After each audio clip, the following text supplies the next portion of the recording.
Yeah, that's a good question. Anyone who thinks etiquette and manners are for the upper classes, I think are absolutely missing the boat. You couldn't be further from the truth.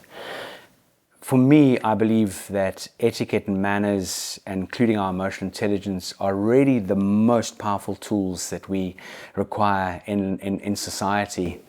You know, they open incredible doors for us as human beings.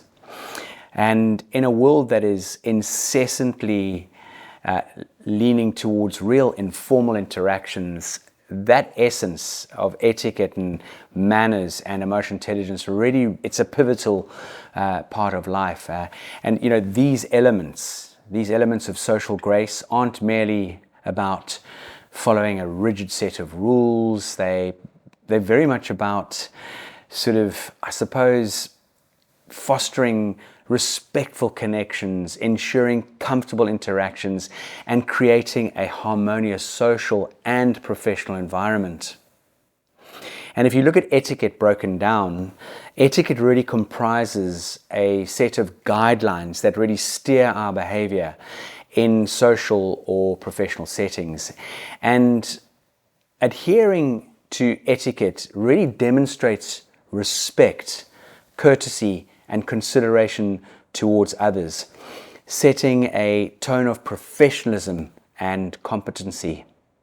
And then when you look at the manners element of it, and bearing in mind etiquette and manners belong together, manners do absolutely 100% go hand in hand with etiquette, and it really entails courteous behavior that signifies really one's understanding of those sort of social norms. You know, good manners help in making others feel at ease, building a favorable impression, and promoting positive interactions. And bringing etiquette into this scenario and the correlation, emotional intelligence, otherwise known as EQ, is really that ability to understand, manage, and express one's emotions and to emphasize with others.